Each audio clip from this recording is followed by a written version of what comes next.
Happy New Year. Happy Rockets. Happy Rockets. What's our record in 2026? Mm, what is it? 0-3? 0-3? I think so. We only beat Brooklyn, which is like a Yikes. scrimmage. Team trying to lose. Oh boy. But yeah, man. Welcome to the Rockets Round Robin. It's been a little bit. How you feeling this year, Yeah. Mr. Chris? Man, feeling good. I'm staying active, so I feel a lot better than I did in 2025, other than the Rockets. They seem I to be know that's letting me right. down. I know that's right. I know that's right. I know that's right. There's good, bad, and ugly. I guess we're gonna try to run through it. Let's go ahead and just not even beat around the bush too much.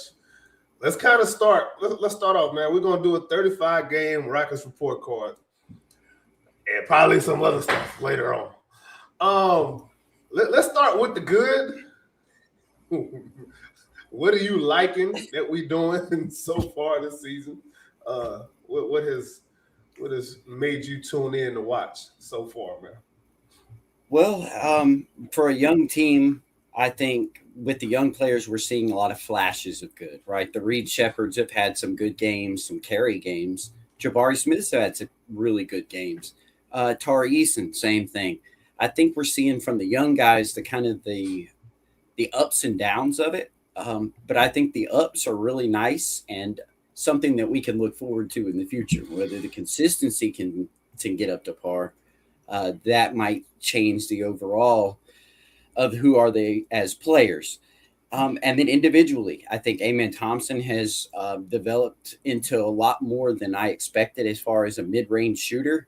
There's something there that's really nice. And obviously, Kevin Durant has really shown to be that he still has something in the tank and something that looks kind of sustainable for the future. Yeah, this is not this ain't OKC or Golden State KD or even Brooklyn KD. This ain't the same guy. Those guys had some wiggle; they can get around people. This guy just posts up at the free throw line and hope somebody get on the ball. That's pretty much what KD is right now. However, for the most part, it's still effective. We're gonna touch on some of the downside. We're trying to be positive right now, at least for the first few seconds. Um, what else? What has surprised you throughout the season that we're doing that you probably didn't expect beforehand? The shooting, the early in the year, the shooting was so good, and I just that was a big surprise. I we can't go from the bottom third of the team in shooting to the top 1, 2 in shooting, especially from three. I know that it wasn't in high volume, but that was almost a good thing. If you had Kevin Durant, who was kind of a mid-game maestro, and then you had that means that other guys were making shots. That means the Taris, the Okogis, the Reeds, the Jabaris. Everybody was making shots outside of Kevin Durant, and I think that's what led to a lot of the success. That surprised me early. Now, obviously, it's come down a bit, but I still think that that's something that really surprised me. That was almost sustainable for a large portion of the season, and I guess what we're at 2/5 of the season or somewhere around there. And I feel like that, the shooting has regressed, but it's still been a big surprise and kind of a pleasant surprise at first. Yeah, surprisingly enough, the Rockets are 13th in the league as a team in true shooting percentage and effective field goal percentage. Surprisingly enough. It's a far cry from last year. Yeah. Far cry from last year, which is good. Kind of doesn't look like it at times because I don't know if it's I don't know if it's a pace thing where if we're playing so slow, we can't really weaponize some of the things that we do well on offense that much in the first place. So and people may say, "Oh, it's because we need a point guard, Fred VanVleet." We played slow last year too; it didn't matter. Yeah. Um, so I don't know. I'm more of a I'm the type of guy like when there's an issue, I like to present a solution as well too. Um, One of the things that I thought this season that we might have done a little bit more of, which is where I was expecting Lynn Thompson to really come in, is play just a little bit faster. That's not happening. However, I'm not going to blame Amen Thompson for that. I think somebody should be running with Amen Thompson because a lot of times he's the only person like trying to make something happen in the fast break. Like he'll get the ball and he's gone and doesn't have a running mate with him. There's no reason why Jabari isn't running with him. There's no reason why when Alperen was healthy, there's no reason why Alperen wouldn't run with him. Like why not? Like it would be nice. It would be really nice if there was a big to just sprint from rim to rim because now you're forcing mismatches instead of hunting them in the half court. You can force it. Let's say they even play good defense and they stop you they stop you from getting a full a fast break opportunity. Well, that means that everybody was forced to match up and somebody on the wrong guy. So now you can get into your stuff a little bit faster. I don't know if it's something where if it's a player thing or if it's something that the coaching staff can just emphasize a little bit more. Well, I'd say that your emphasis with the coaching staff is going to be on the offensive glass, right? So when they're or on the defensive glass, especially, we're not the greatest defensive rebounding team. And when Amen does catch it, you do notice that he takes off, right? And it seems like he's been told that you have the first 5 to 6 seconds or 5 to 7 seconds in the shot clock. And then after that, you are a distributor from there, right? So he almost takes off by himself, like you're saying. And I think the personnel is kind of limited with that. I think we were blessed to have such a fast guard in Jalen Green. It seemed like he was always trying to run out, right? Like he seemed like he wasn't ever waiting for anything to make up. And I think that the personnel is way superior than last year, right? Like I think that we don't have that kind of system. Like Kevin Durant isn't a big runner. He'll run if he's at the top of at the point of the defense. But other than that, you pretty much just have Amen Thompson, and that puts him at a disadvantage. He's pretty much running 1-on-3, especially with the set defense. He's not much. So I think that you're absolutely right. I just don't think that the personnel is available for that. Reed Shepherd, which you would think would be a good runner, but he's more of a runner with the ball in his hands. In other words, he's better when he's passing it with it out of his hands or if he's able to pull up. But other than that, he's not a play or a transition finisher that you would really like around the rim. So he's limited in that regard. I just feel like our personnel is when we're not really athletic.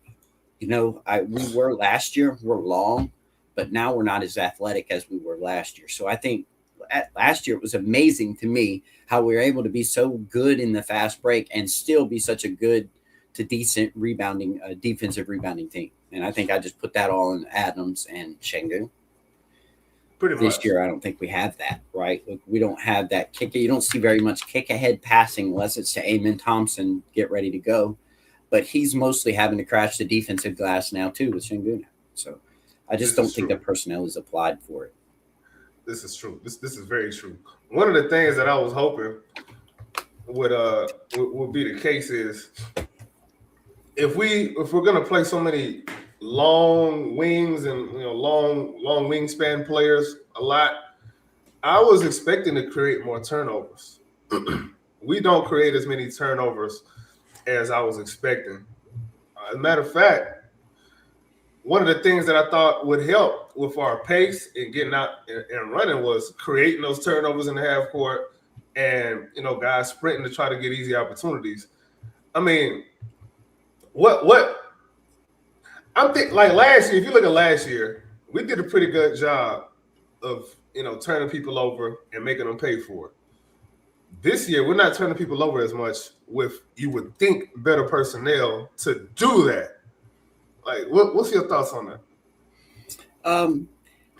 There again, I think you're kind of asking guys that aren't used to playing as a fast-paced, run-out type of player into doing that, right? Like Tari and Amen and Reed are going to be the only three guys that have ever really played at that type of advantage, right? Most of our other guys are all playing in the half court their whole career. They're not much of I would go as far as to say that they've never really done that sort of thing. Like, I think they're all balanced and smart on D more than they're a playmaker on D. And we only have a couple of playmakers on that it really allow those kind of bump outs and defensive runouts and live ball turnovers. There's only a couple of them. And, I'm sure Ime's having to get them to cover for a lot of the defensive limitations that we have at the big spot. They have to play sound. They have to play in front of them. But they can't really gamble too much because then you're putting all your bigs at a disadvantage. And we don't have a lot of rim protection in that regard. And so I think that, the defensive scheme probably allows them to, have to crash as well, because we're not so great on the defensive glass. So he's probably on to him about crashing the defensive glass and having the guards help, because we're not big outside of, Steven Adams, and we're not big as far as wide as far as Steven Adams and Shane Cooner. That's the only ones. So I think we're having to get back, stay on the defensive glass, having to stay in front and just contest, and then, cover on the defensive end. Yeah, and now that you say that, now that I think about it, yeah, especially when Reed Shepherd is in the game, everybody else really got to key in. Like, they really got to be on their P's and Q's. Really can't gamble. He's the gambler, as a matter of fact. He'll gamble a lot. I know some people will bring up his defensive field goal percentage and the steals and all of this and that. Yeah, that's cute for fantasy basketball, bro. Like, in practicality for winning, that's not going to cut it. He gets blown by. Like, his defense, he may not be the one getting scored on, but his lack of being able to stay in front of somebody is leading to points. And that's not going to show up on a stat sheet like people like. People like to watch stat sheets and box scores and all that. That ain't going to show up on no stat sheet, man. That's not going to show up on no stat sheet. It doesn't show up on there when you got four guys, 4 possessions, in which case the big gets to drive direct, or you're getting a guy driving directly at your big. And that's kind of a lot of what happens when you're gambling or you're not able to stay in front of guys, right? And I think he gambles a little bit too much. I mean, I know that I've seen some really good defensive possessions to start this last one. And, against Portland, I saw him played some great defense against Caleb Love. He was staying in front. He was staying sound, which, really helped. It wasn't causing any rotation. And then he gambles on something, and then it causes some rotation and leads to a wide open 3. And, like you said, it doesn't show up in the stat sheet. What shows up in the stat sheet, he had 2 steals. He's a defensive playmaker, and he made 4 points out of some of that. And that's great. And that's early year Tari stuff, right? We were praising Tari for being such a defensive playmaker and being able to get runouts, but we're also kind of dissatisfied with the way that he finished, right? He's since corrected those type of things, but I'm sure Ime is staying on him that if you want to be a good defender, you can't keep gambling. It keeps causing fouls. It keeps you in foul trouble, less aggressive. And, you just need to learn to stay in front and be a good NBA defender. And that's kind of what him and Amin has turned into. Definitely. Now, I do think your point about having a shot blocker, man, that would definitely change some stuff. That really would. I know the trade deadline is in month and a half or so? A little less, man. I believe we're within 28 days. Or something like that. Yeah, about a month. Man, that's quick.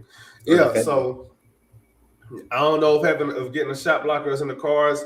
I don't know if getting a shot blocker, seeing as Ime Udoka is a defensive coach and he builds everything around his defense, I don't know if it's more important to get something like that at the trade deadline rather than another person on offense to help with the facilitating in the half court or in the full court.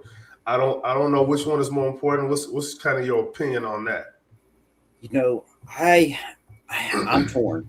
A lot of what I have seen as far as the wanting to go out and get it is it seems to me is that they're really looking into the health of Fred VanVleet and whether or not he's going to return this year.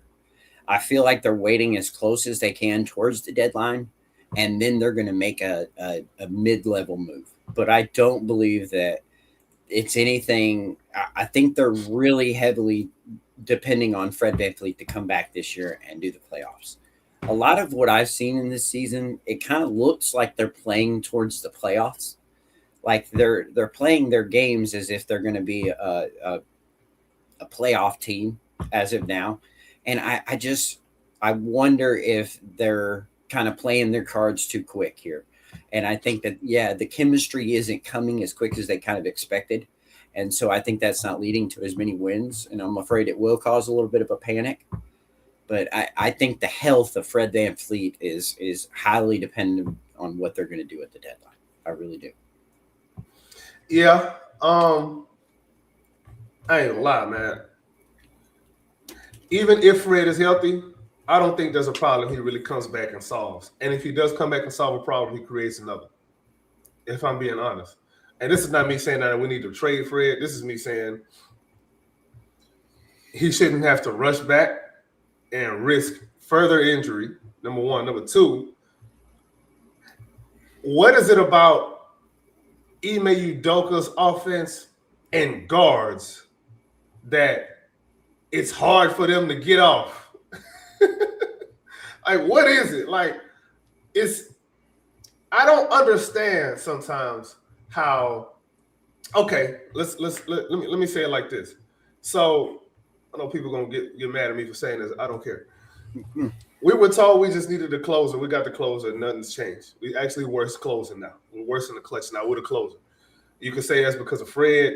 Blah, that's cute. Yeah, Fred will create another problem. Like we would likely play even slower than we already do, and making it easier on a defense. So, and that's one of my problems with this Ime Udoka offense. It's too vanilla. It's too broccoli. It's too country corn and beans. It's too, we're just gonna bully you and then that's it. It's not. There's no real thought behind how we want to get to some of these spots on the court. How we want to get shots. It's okay. So one of the things we do well, we get to the free throw line at a decent amount. We make our free throws and we don't foul too much until lately.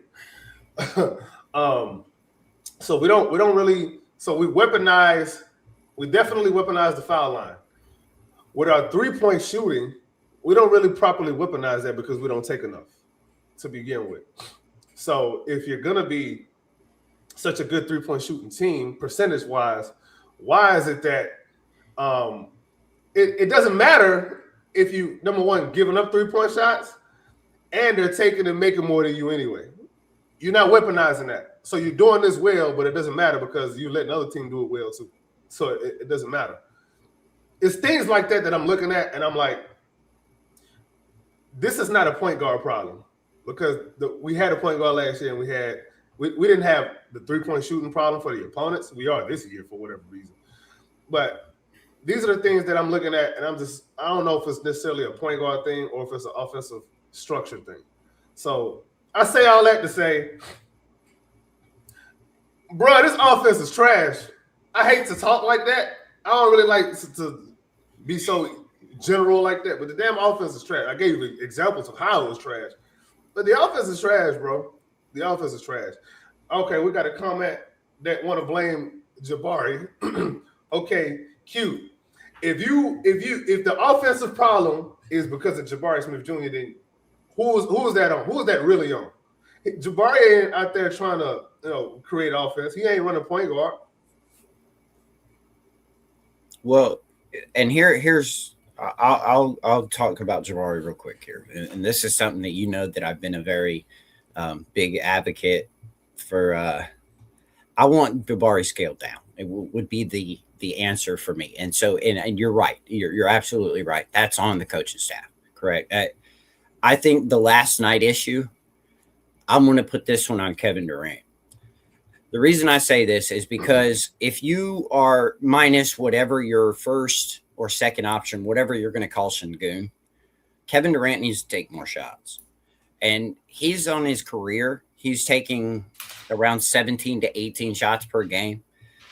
Yet, whenever he was with a first option or he had somebody that was to be a first option, that's reasonable. That makes sense. When he's an efficient 17 to 20 shots a game, that makes sense. But when your first option or whatever you're calling Sengun is out, you need to take a few more shots. And I don't think taking 20 shots a game is in the cards for Kevin Durant. Last night, he had 30. He should have had 40. He should have taken a lot of those shots at the end of the game that Jabari was taking. He should have taken the ball and attacked in his own game. When Şengün's out, Kevin needs to step up his shots even 2 to 3 more games. Look at Jaylen Brown. Tatum's out. He stepped up about 3 more shots, and he's playing like a much better player, correct? I just need to see a little more take it at and blaming on other players, guys that aren't scheduled to be second options. You know how I see Jabari? I feel like he's a great role player. Yeah, that's what he is. When he's playing his role. He is not a dribble pull-up. He has not been a league average 3-point shooter. I don't want to see your dribble drive pull-up game, and I don't see you working on your handles all off season coming in with, hey, I can do a little bit more with ball handling. You can't make your threes. You can't make your open threes. So I put that on the coaching staff is the making his role known. He's always talking about KYP. Well, he needs to KYP on his own personnel. Jabari needs to stick to shooting his open shots and not try to level him up on offense. I think that you're right. You're asking him, his offense is more of a isolation scoring game, which is good for Amen when he has a spaced floor. We don't space the floor when Şengün's out there, right? And so you kind of clog it all up with Şengün's there and then expect Şengün and Amen to get off with a clogged paint. And then now we have open shooters. They're shooting a high clip and not in volume, right? So now it looks better than it is. So all that to say, you're absolutely right. When you lose a different part of that piece, it looks incredibly sloppy because you're asking another one to do more, and then you have to scale up all your role players who aren't scale upable just yet. All right. So pretty much the offense doesn't do anybody any favors. That's one. The offense doesn't do enough to get guys shots that they're good at. It doesn't at all. And I'm going to say something about Kevin Durant, and people can disagree with me if they want. I think he plays too much to protect his efficiency. That is the one criticism I have of Kevin Durant. Anything else, I even live with the damn – some of those turnovers, too, are because of him protecting his efficiency. Like, bruh, it's okay if you're not 50, 40, 90. Go win the damn game. You don't have to be 50, 40, 90 every game, bro. It's okay not to be. I'd rather you be 43 and 43, 36, 87 if we're winning them games. I don't care about all that. See, this efficiency nerd thing has really ruined basketball for me, bro. Like, people play too much thinking about these efficiency stats. If you're losing, it doesn't matter. It doesn't matter, bro. It just doesn't.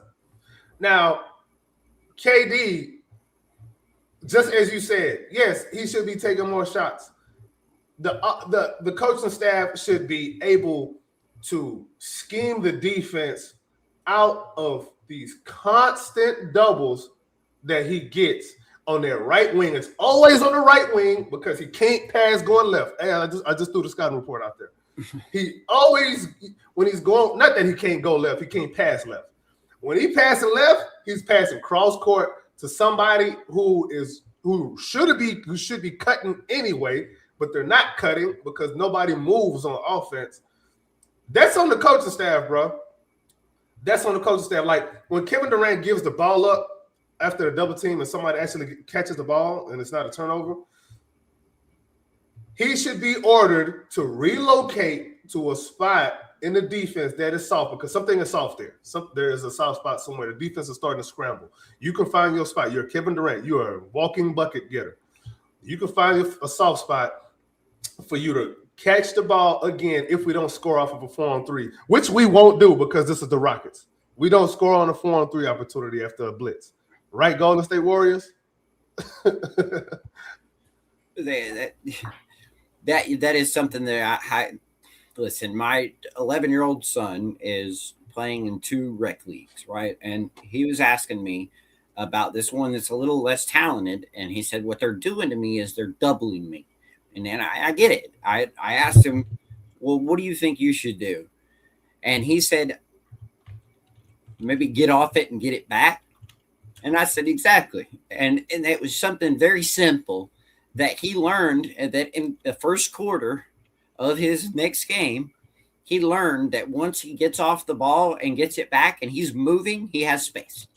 And that's something that Kevin Durant doesn't do much and do often. That's something I very much noticed. Now, you're winning on the 4-on-3 thing.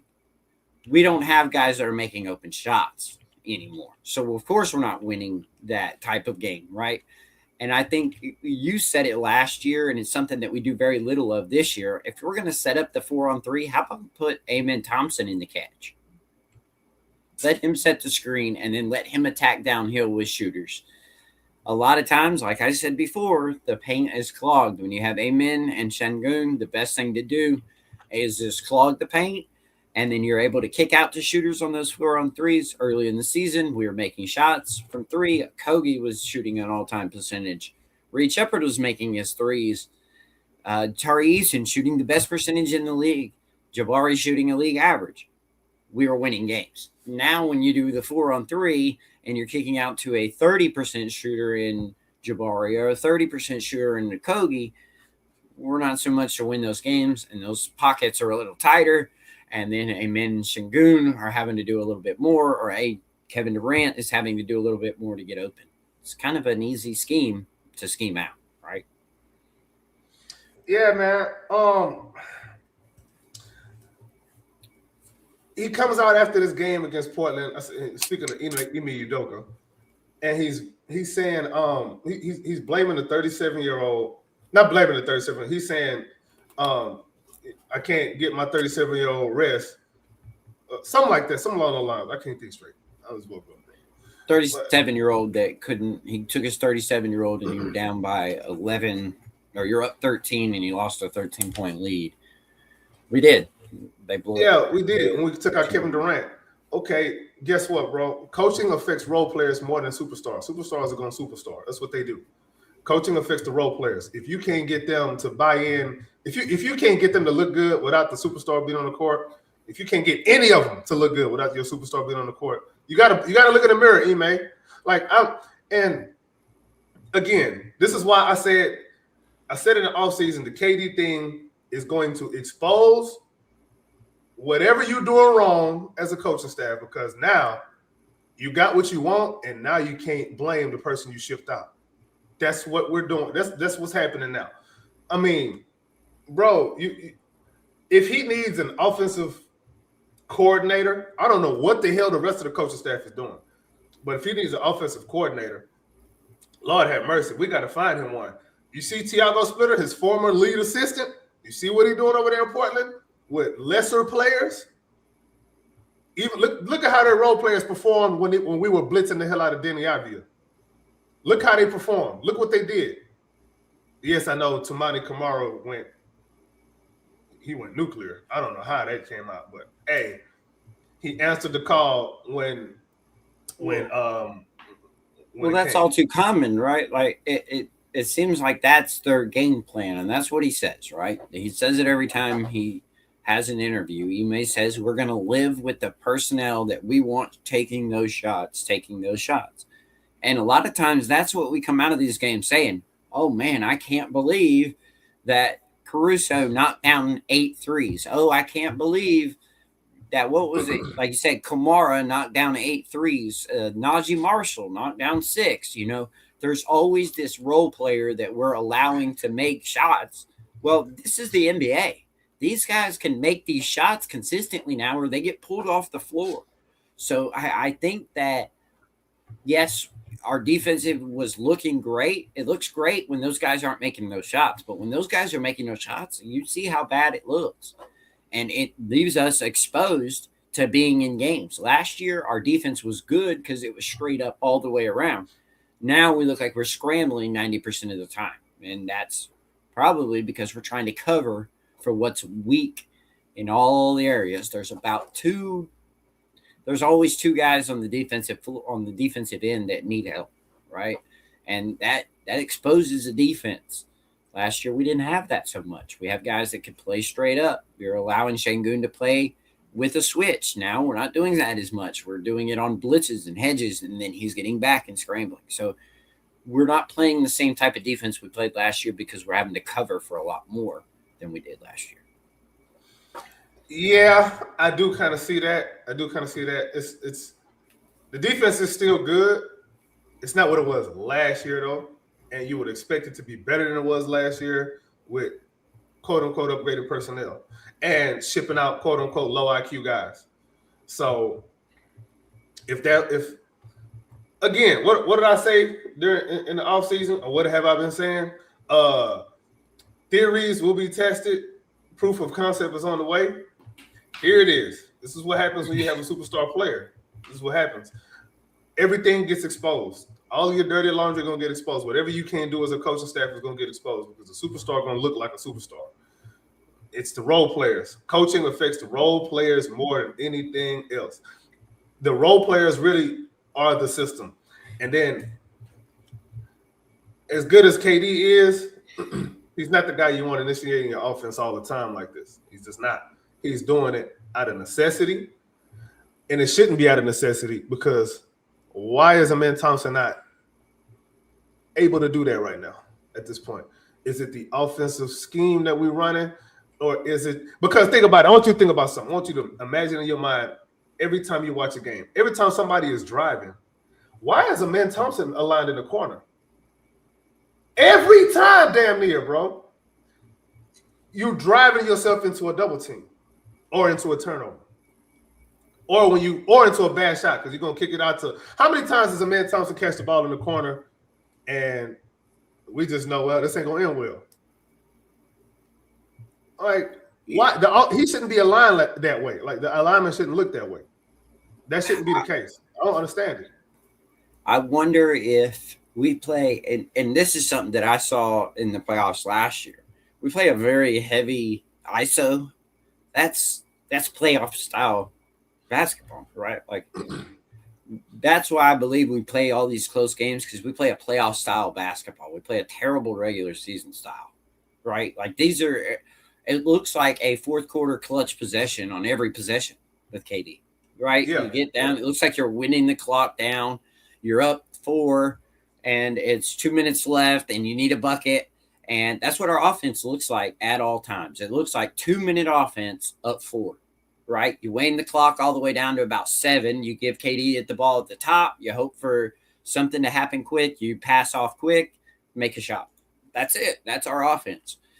We're playing a playoff style offense in the regular season, and it just gets exposed over and over and over again when you're asking guys like KD and Amen Thompson, guys that aren't very great ball handlers, and then asking, obviously, you had Şengün to help you out there, and it's all it is. It's either Şengün, you take the ball from the top and you create a mismatch. When you create that double team, you pass out, get the open shot. If there's one extra, take it. Right?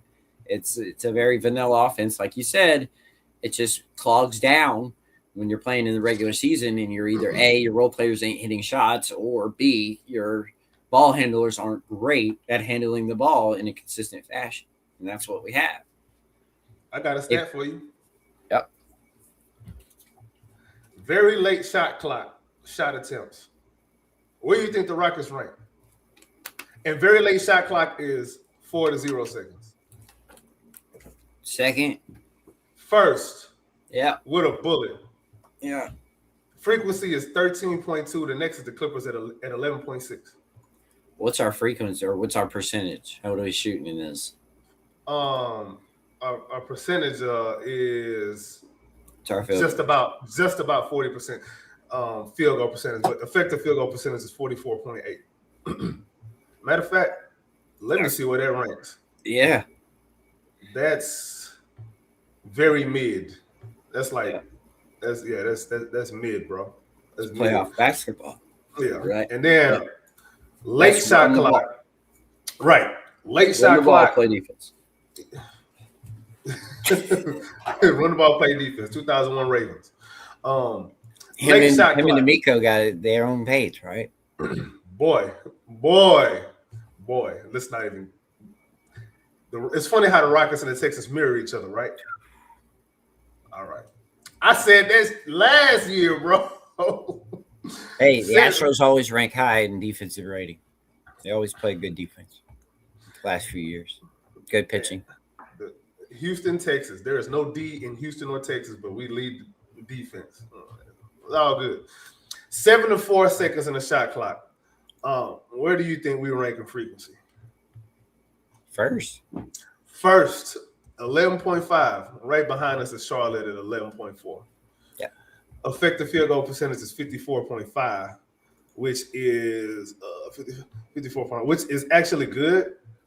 Mm-hmm. But the question is, you see how many late to very late shot attempts we get in the shot clock. Yeah. That is to me, that is the problem, because that tells me you're depending too much on Kevin Durant and Alperen Sengun. Way too much. Why does the offense not loosen the defense up enough to where other guys are getting easier shots? Not just shots for the sake of shots, but other guys getting easier shots. Okay, this is the thing. There's no excuse for this. I'm sorry. We don't have a point guard. I don't care. When we had a point guard, we had the same problems. I don't care, bro. This is not a point guard problem. When will y'all realize this? It is not a point guard problem. When we had a point guard, we had the exact same problem. But I think a very smart point guard, right, like a Fred VanVleet, kind of masks this a little bit, right? So that what you're getting into there is you're actually getting into sets, right? And you're low turnover. So it kind of makes your offense look a little bit better than it is, right? With your offensive rebounding. And then it's great to have them get into the sets. It's just that you're not finishing the sets as it is anyway, right? So I think a lot of what the point guard looks better in this offense because it's actually getting an offense and something going on. But when the overall goal is that their one-on-one matchup, winning that matchup is pretty much what his overall goal is, right? So we start out getting into a set with Fred VanVleet, with Sengun, and he's good at getting him ball into advantageous positions, and then he just went into one-on-one game, right? It looks better. It doesn't change the overall finishing part of it. So I agree that we could use a point guard that would get us into the sets. What we need is it for those plays to be finished appropriately by the guys that are supposed to finish them, right? Like Jabari's supposed to knock down open shots. Amen's supposed to be able to get to the paint, Like there's a lot of things that we're asking role players to do that we shouldn't be asking them to do, right? Like Jabari shouldn't be doing pick and roll ball screens. It just shouldn't happen. He should be the screener, right? Him. That's right. Exactly. He should be a screener. He doesn't screen, bro. Why? Why are we not asking him to screen? And we're asking a guy that's 21 years old to play 41 minutes and not have what you would call a rookie wall. Like the guy really hasn't played. He's played a lot of NBA basketball, but that doesn't mean that you're conditioned to play NBA basketball for 41 minutes, bang with these big guys, especially with Sengun out. I seen him all night. If you saw, he got a couple of fouls by banging into somebody that was smaller than him. It's just like he just thought that he's going to have to really body up on some of these guys, like Sissoko or whatever. He was going to really have to body up on him. Klingon. It just some of their guys really needed to take a body in order Klingon for is nice, by the way. I like Klingon. I like Klingon a lot. I see why Udoka wanted him last year over Reed Shepherd. I see why. I mean, I understood it, but I was like, it wouldn't make sense unless you want to move Alfie to power forward. But anyway, Alfie plays a pretty good power forward. He actually does. He's better at power forward than at center. But is that because of Steven Adams being so good at playing center? Well, you would have had Steven Adams here to show him how to play that type of center.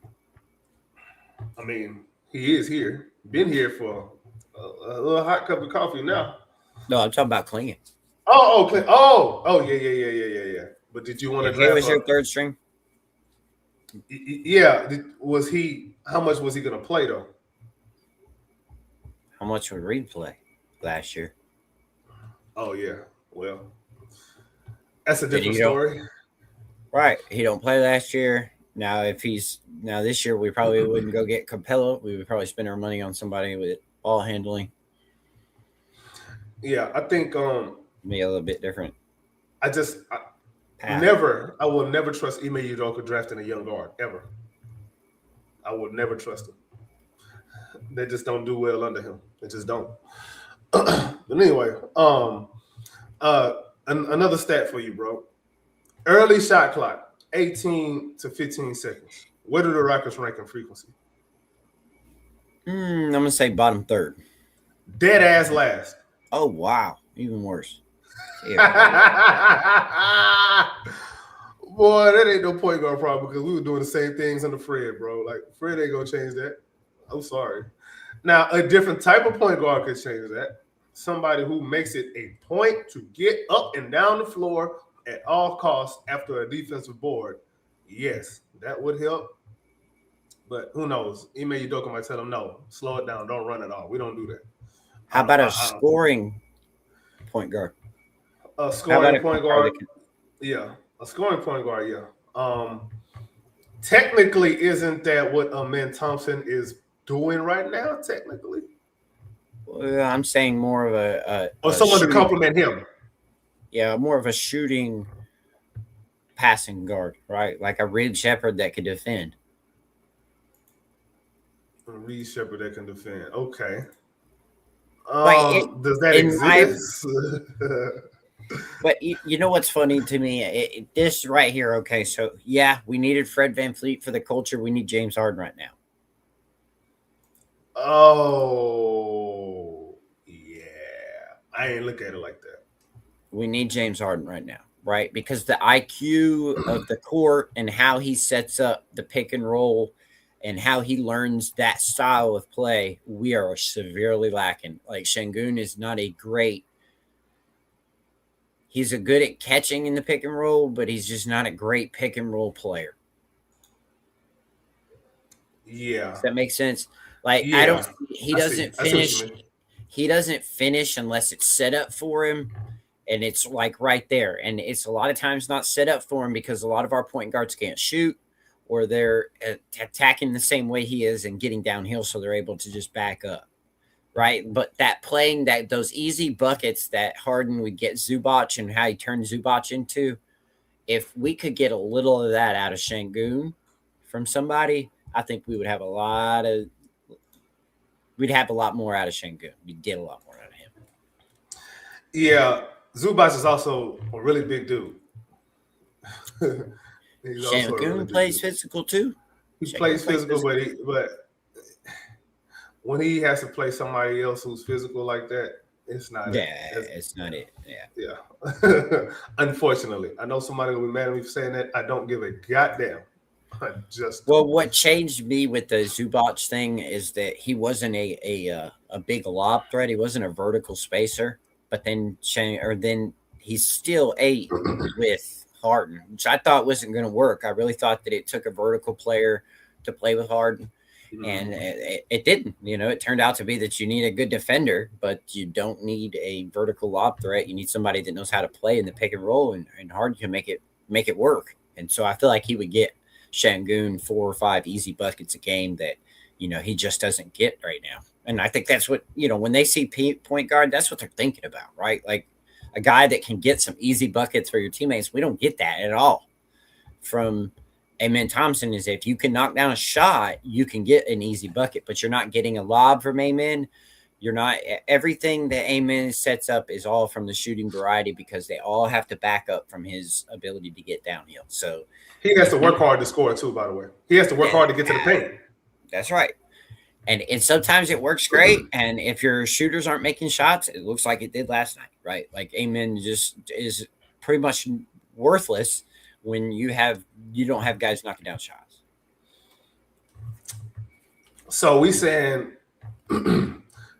so in that I'm gonna build off of what you just said. You need guys to knock down shots around to complement Amen Thompson's driving game, right? Why don't pick and roll? Like, or in the pick and roll. When do you see Amen running a pick and roll? Am I wrong? Did Fred VanVleet ever really get a lob to Şengün or an easy layup for Şengün? Or was it always just in the short roll and then he'd beat his man on a Euro, or he'd just get there quicker and he'd make the dunk? Like, how many lobs do we ever throw from a men? Like, how many do you see? Has Şengün ever really done that? Has he ever been a real good pick and roll finisher other than the floater? How many lobs has Fred thrown in his career? Not many. I mean, I don't know, but in Houston, he has not thrown 5 no. in his tenure in Houston. I don't remember 5. I probably remember 1 or 2. That don't mean he didn't throw 5. I just don't remember 5. So you're saying we can't vertically space it or laterally space the floor? I mean, sometimes I'm gonna say this too. As much as Udoka loves double big,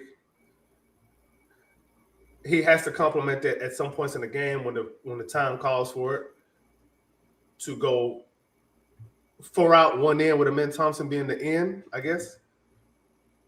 He doesn't do that. He doesn't do that enough.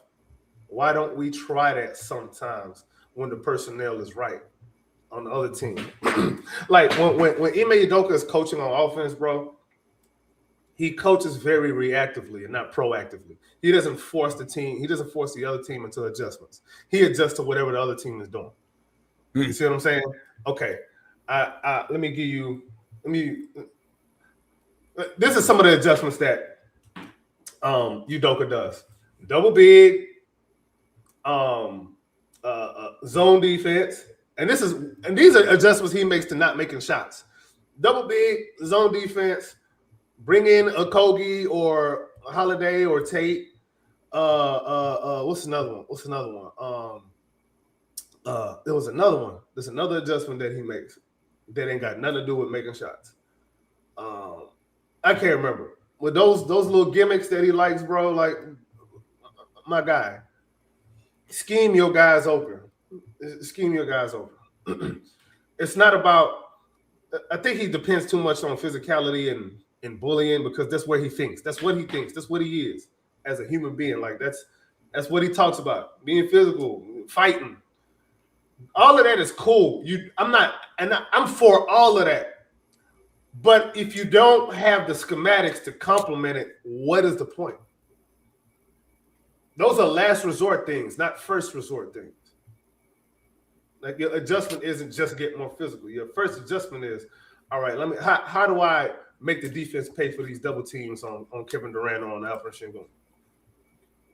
How much does Alperen Şengün get doubled? And when teams double him, that's when the offense is great. But how can we force? He doesn't ask questions like, how can we force the defense to double Alperen Şengün more? It's just something lazy. Like, he's just a very lazy offensive mind. It's a read and react, right? So you get the ball to a playmaker in Alperen Şengün and you space it. And what you do is you hope that Alpre is going to force that double team and make that extra pass, and that your role player is going to knock down that shot or force another extra pass that does lead to an open shot, right? That's the premise. That's the idea. It's an individual one-on-one style of basketball. It's the same thing. And I find it funny that we're always, since we've had Ime Udoka, and then there's always these names that come out. You notice the ones that we go for? The Donovan Mitchells, the Kevin Durant's, the ones that can literally just take over the game by themselves. You give them the basketball and they can go score, right? That's what That's true. We don't go. Our names aren't being tossed around if it's like when it was Jaylen Brown. Remember, it was before they had their success. It was Jaylen Brown and when big names Mitchell. We'll look at Mitchell. Giannis, our name only when it's a guy that really can't score for himself and is like creating by himself and scoring by himself. We're quick to come out and say no way. That Ime is a great defensive mind. He's a great defensive coach. He's coaching a defense. Great coach too. Yes, he's a great coach. The problem is, you're right. His scheming is a little bit vanilla. His offensive game plan is a little bit vanilla, but it's almost like Pop had that too, in my opinion. Right? You always had somebody kind of to bail you out, kind of player. You always had a guy that was great in the one-on-one or could create a double team. The Manus of the world, the Duncans of the world. That's going to just play good, sound basketball. In other words, if they see a double team, they're going to make the smart play, make the open shot. They're going to get downhill if it's open, make the open shot, right? Like Pop had a carousel of role players though. Like he made all his role players look good. All of them. Exactly. Kawhi Leonard turned into an all-time great. He was not drafted to be that. No, people forget. 3-and-D. Yep. He was supposed to be the replacement Bruce Brown or Bowen, right? Yeah. He ended up being a Hall of Famer off of that.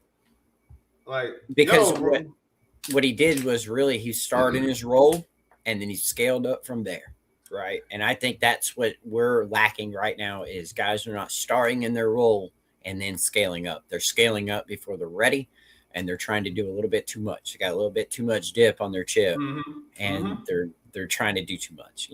I love Jabari. I scale him down. I'm not asking for any kind of trading. I got no problem with that. I got no problem with that. That's it. And I'm not finger pointing. I'm not blaming Jabari for it. Last night, like I said before, I'm blaming KD. I feel like KD is here to be the closer. The offense is set up for KD. He's trying to be KD. I don't think that's what he is yet. Like you just said, Kawhi Leonard started out as a 3-and-D role player. Start in your role, Jabari. Knock down your open jumpers. If they leave you wide open, knock them down. Have confidence in your jumper, but don't try to do too much. I really think his legs started to go. He was a lot of ball handling yesterday. Did a lot of defending yesterday, and then they're asking him to shoot late in the game. It's just not him. He played hard, but man, the shots that he was taking was just, the side of the backboard. I can't just target him though. I think he was really dead. He was dead, right? He's probably played 80 minutes in the past 2 days. I think he was dead tired. He was just shooting on pure will, and it just looked really rough. I really do. I think he's asked to do too much. Credit to him for continuing to shoot, but brother, there's better shots for you to take. To me, I don't just look at it as he's shooting the ball. I'm looking at where those shots are coming from and how those shots are being created. If the ball ain't moving and you just, where's KD? Where is KD been? Give me the basketball. He took 20 shots last night, right? He took 26 the night before last. Shoot the bat. Give it to KD, right? Like KD should there's shoot no 30 reason times, bro, sometimes, but whatever. Efficiency. All right, bro. I got a stat for you. You ready? Yep. You think you're ready? Where do the Rockets rank in tightly contested jumpers? That's between 2 to 4 feet of a defender. Where do the Rockets rank in frequency of those shots taken? First. How did you know? Because that's our offense, man. I mean, that's what Amen does. That's what Amen's always trying to get over two people. Bari in the post, Şengün over the guys. Yeah, that's our entire offense is set up like that. So how about very tight, 0 to 2 feet? We play offense like we play defense, right? Like what we want to do on defense. Damn, that's a good point. Contested. We want to make you shoot contested jumpers, and then we shoot contested jumpers on the other end. Which doesn't make you weaponize that defense. Nope. You can't. It's not a weapon if somebody else got the same weapon, bro. We're gonna hurt the same. And cancel each other out. Okay, fight fire with fire. It's gonna be a inferno somewhere. Somebody got to use water. That's right. Like, come on now, bro. I think we're also asking high IQ or low IQ guys, and this might be because of experience now, to be high IQ players. We ranked third, by the way, in frequency of tightly contested, very, very tightly contested shots. This is FYI. Good God, man. I mean, like I said, we take our same defensive strategy. We take the shots that we want to take on defense, or we want to force on defense. We take them on offense. Yeah, okay. if we're gonna go very tight defense, let's do wide open, right? Okay. Where do we rank in wide open shots? 28th. Damn, you a little harsh there. We 25th, but yeah, bottom fourth. That's bad, bro. That's not for people who are having a good old time wanting to target Jabari for that. These are just attempts. These are not makes, by the way. These are just attempts. We're not generating wide open shots. We're not. And that's frequency. That's not attempts per game. That's just frequency. That's percentage of attempts of all of our attempts. That's what we do. Well, how many high-level playmakers do we have on the team? I give you that. That's why I'm saying but a point guard ain't gonna solve that either because the offense isn't designed to even create those. It's not. Nope. It's well, not. There's a point guard that would save it, right? Like a Donovan Mitchell, one that can do all can score in the three levels of the floor. I would say this. I would give you that. I would give you that. Donovan Mitchell creates other problems that I don't think the Rockets are ready for. Defensively, he is useless. Right. Yeah. He is. And that's where the Rockets eat. We eat off of defense first. Eat off of defense first. Think about it. Remember what we said earlier. If you got too many guys you got to cover for on defense, it's going to affect you. That would be a problem. I like D. Mitch, but he needs a certain type of a roster to make that work. There's a reason why Donovan Mitchell teams have a ceiling. Long wings. Yeah. Utah and Cleveland. Why do they always underwhelm? You can't keep blaming the team. Yeah. I mean, what? He had generational Gobert back there playing generational defender. And now you got Mobley and Allen, and you still got the same problem. If the stank follow you, what that mean? Yeah. Hey, then when they're playing great defense, when Mobley and Allen are playing great defense behind you, they look great, right? He carries it. And even when you look at how Cleveland plays defense, they depend a lot on Mobley and Allen, bro. Mm-hmm. Like the Rockets offense depends a lot on Kevin Durant and Alperen Sengun. It's almost like you want players to be your deodorant as a coach. I understand that to a certain degree, but you cannot expect that to always be the case. That's a last resort thing, bro. It's a last resort thing. Well, that's why you stick to Fred VanVleets of the world, right? And the Kevin Durant's, like the guys that literally are a bucket or a offensive, just get you a shot guy, right? Like Fred VanVleet makes your offense look like it's just a mask, right? It just makes it look like you can do something and then you can get a shot, right? Like it doesn't look like, in other words, if you dribble the ball out to Fred VanVleet, he can orchestrate an offense, right? And whether or not that's a great offense or not, that's kind of not up to him. But he likes somebody that, hey, listen, hey, Fred, you just go figure it out, right? Like if you need to get into the pick and roll game, then you do the pick and roll game. He wants a Tom Brady quarterback on a generational defense, right? Bro, just wants a quarterback. I'm glad you used that analogy because you used the greatest quarterback of all time. Yeah. Because all them championships that they won, all them Super Bowls they won, the defense wasn't that good. They just didn't give up a lot of points because Tom Brady knew that his defense wasn't all that great. So he kept time of possession. He'd run the ball. He'd know where to run it. Yeah, he'd audible a lot of certain stuff. Like he always knew what the defense was trying to do. So he's like, all right, cool. I'm gonna take this, but I'm gonna take something else a little bit later. Beat you whatever you want. Yeah, but we're gonna win this time of possession because we're not trying to have our defense out there, giving up bombs so easily. Now, who did that?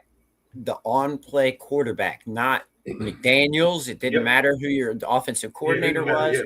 Bill O'Brien, it didn't matter. It didn't matter. They just, Tom Brady, you go win the game, right? And that's what EMA is looking to do even now, right? And that's what we've been talking about this whole time. It looks like a playoff defense is because that's kind of how the playoffs are. Hey, I need you to go get me a bucket. It's going to be tight. It's going to be highly contested. Just go save me as a quarterback or as a coach. Go save me, right? What are they? And there's a asking time us for to that. do? If it's a big That's game, the offense. So. Exactly. And that happens from time to time, but that can't be every game. We're not always gonna play the Brooklyn Nets, bro. We're not always gonna play the Charlotte Hornets. You know what I mean? Like you got to have like, okay, so like, do you think that Mike Malone's a generational offensive coach? Generational, no, but he is damn competent. I don't know about. I can't say generational. When I think generational, I'm thinking Mike D'Antoni, Steve Kerr. I'm thinking those kind of guys. You know what I mean? Okay. Yeah. Somebody else too. I can't think of. Okay. Phil Jackson. Okay. Well, what about Adelman having a better offense? Adelman was another generational offensive coach. Oh, well, what's his name? David Adelman. Whoo, I like him. He's a good coach. Okay, so I thought he was the offensive coordinator actually for Mike Malone. I believe that. Obviously I'm not over there in Denver. I can't say for sure, but because they run a lot of what Sacramento used to run. Those early 2000 Sacramento Kings. They run a lot of the same stuff, except more modernized. And obviously with Joker instead of Vlade Divac or what's his name? What am I forgetting this tall dude? The other 7-foot guy. Oh, Chris Webber too, but the other guy, Brad Miller. Yeah. So yeah, what's the name? David Adelman is a damn good offensive coach. I watch how they run their offense. I'm like, this is beautiful, bro. We could use that in Houston, seeing as we want to make all of these Jokic comparisons that I don't agree with Alperen Sengun. Well, but my point is that I don't think that Mike Malone is setting up a lot of plays. I think he looks very good because he has Jokic as his quarterback, right? Like, and I think that's kind of what Ime gets when he has Sengun out there. He doesn't get the Jokic level of it, but he kind of makes it. He masks his offensive sets not being so bad, right? Yeah, like he developed Jokic though. Right, he scaled him up, like you said. Started his role first, and he ended up scaling up. Starting his role first. Now we're looking to do Sengun. He's not at that level, but he makes our offense look competent. And then when he's not making it look competent, Kevin Durant's making it look competent. And so he's got an individual player that is kind of saving him most of the game. And if you're going to play a Royce O'Neal's and such like that are going to get up in your business and be able to stop that one-on-one, then our offense looks extremely rough, right? There's no other, and like you said, other than a guy that's going to break you down and get to the paint and can score on 3 levels and play make, a point guard's not fixing that. No. It's, again, not a point guard issue. Last thing here I wanted to touch on, bro. Hey, man. E-Rockets are boring as hell to watch, bro. Oh, my God. I'm sorry. Dude, I find myself like sometimes there's moments I'm watching the game and it's really just background noise. I'm doing something else. Like these dudes are boring. It's too predictable. Okay, the NBA right now in general is sort of predictable. A lot of guys kind of play the same way, but we just it's especially when they're not on, bro. Even when they're on, they're still boring. But bro, this is like some Detroit Pistons from 2004 and early 2000s San Antonio Spurs, bro. It's just boring, dog. Like, where's the excitement, bro? If you're gonna lose to bad teams, lose excitingly, bro. You go to a game, bro. You go to a game. I went to the Rockets. I went to the Clippers game when they were in Houston. When I forgot who the best player in the game was. But went to the Clippers game, and I was like, bro, this is boring. The crowd wasn't even crowding. Like the crowd from last season, even when you go to games last season, crowd was a lot more into it last year. This year is just everybody's just expecting Kevin Durant to go do something. And then that's it. Like, we can't be Kevin Durant or bust. We can't be Alperen Sengun or bust. That's kind of what it's been boiled down to. And I think that's kind of, like you said, with Ime Udoka looking for his Tom Brady, now you've watered down the entire offense. You've made the entire offense predictable. Everybody knows what's coming, and so does the defense. If the crowd knows what's happening, you know the defense knows what's happening, and they know how to stop it. And it's not going to look good in a way, and there's nobody to make anything else happen otherwise off script. It's just boring, bro. Like, there's no highlight plays like that. Bro, how many times have you been on Sports Center? I don't even watch ESPN like that no more. But I don't see like after a game, there's like some highlights of the game, like exciting highlights of a game, bro. Like we don't even get like those on Twitter or on TikTok no more, bro. Like, damn. Well, that would be a product of where did you enjoy watching the early 2000 Baltimore Ravens? Defensively, yeah. Offensively, that was AIDS. Okay. My and goodness. Trent Dilfer? Yeah. Now, wasn't it?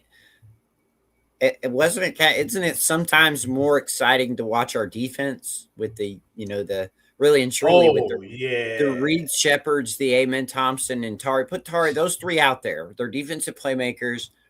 And if we had a rim protector, it'd be even better. But when he's protecting the rim, last night he was on defensively. Last night, I give him credit for that. Yeah. And a great weak side protector, at times. And let's Adam sometimes too. Yeah. But when those defensive guys are locked in and the Terror Twins are out and they're flying around, running around, creating havoc, and then it's creating other stuff. It's leading to runouts and stuff like that. The defense is more exciting to watch than the offense. Yeah. And that's why I bring up the old Baltimore Ravens team. And I think that what did they like to do? Jamal, downhill, hand it off right up the middle. He was a different beast. And you had a guy that could just run the ball, run the clock.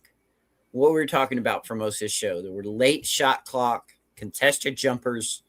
You just run the ball, slow the clock. It's weird to me that teams are ever able to score over 110, especially now they're hearing those stats about how late we take in the shot clock on most of our shots, and how that's just kind of mucking up the game and playing in mud and playing slow. And then when we get an offensive rebound, it seems like we just kick it back out, set up the same type of individual stuff. And we depend too much on offensive rebounds too. It's boring. That is a boring style. It's a muck it up style. It's a, hey guys, we're not good enough making shots. We're going to have to generate stuff from nothing. It's like the Derrick Rose Chicago Bulls. The exact same. Good point. With Noah trying Except they were more exciting. They were more exciting on offense, though. I ain't gonna lie. Derrick Rose. I mean, need I say more? Well, we only have like a really, and I think Şengün's toned down with some of the, exciting passes and stuff like that. I think that we've had such an emphasis on not turning the ball over that it kind of gets these guys a little bit toned down and the ability to run. I do think they overthink too much too. I think everybody on offense thinks too much. Well, it seems like does it seem like to you that everybody is told, like to me, Amen seems like he's getting, all right, listen to me. You get the first 5 seconds. If you get the rebound, take off running, see if you can get something. If you cannot, back it out and give it to Kevin Durant and then get to your spot. Like that's his only job. That's the only thing he'll ever do. Go to the corner and then cut when you see an open spot. Other than that, that's the offense, right? And then the same thing with Bari. It's like he's hesitant to really do something too much, and then when he can't do anything, he's immediately looking up for Kevin Durant. Yeah, and he gets in his own damn head, bro. Exactly. You in the NBA, bro. You just got paid, bro. Get out your head. You ain't get paid acting like that. That's not what got you paid, bro. That's not what got you paid. I do think they're a little starstruck. Yes. Hey, that is a very elite point, bro. I can't remember, somebody else I think I heard say the same thing. That's a good point. Because, all right, you always want to get the ball back to KD, man, but at the same time, I think the offense is that. Just get the ball back to KD. Because guess who else is starstruck? Ime Udoka. And for the record, this is not me. There's nowhere where you can find me saying I want to get rid of Ime Udoka. I don't want to. I want to do it with him. Okay? Yeah. I just want him to get better because it's not like he can't get better. he does better things, but he waits too long to do those better things, bro. Again, reactive, not proactive. He's too scared to take chances offensively. He doesn't take any chances offensively. He's too scared. I feel like he's mitigating the damage, right? Like I think, and I'm going to take this back to my Suns rec team, is that our defense is so elite, right? Like we have such a good defense. So I'm kind of finding myself coaching up the defense and being like, hey guys, you know what you never hear? You never hear of a team shutting out a team. Why? Because I want our defense to just completely be dominant, because I know that our offense isn't going to be great. So I know that I'm going to have to rely on one kid sometimes to pretty much do a bunch of stuff. So I'm going to coach the defense up as hard as I possibly can. And then on offense, I'm going to try to make it where they don't mess up, right? Guys, look here. No live ball turnovers. Make sure that we're just setting normal screens, see all your passes, don't throw up some crazy stuff, and we'll just work it around until we find an open shot. Really and truly, I'm not going to do a whole lot of passing.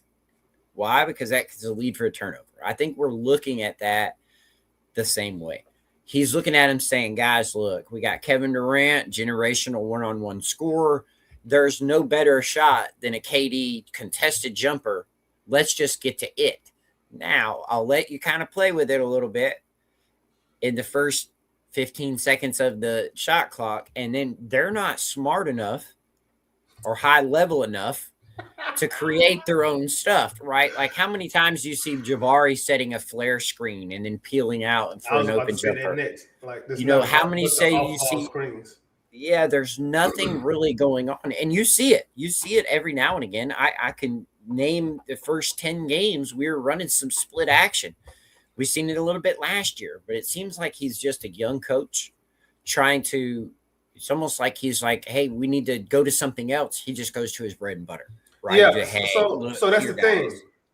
Like when we started the season, we started off with a completely different process. The ball was moving a lot more than it ever has under Ime Udoka. And I think he just has a problem where, okay, it didn't work for a couple of games. We're going to scrap everything. We're just going to go back to basics, back to beans and broccoli.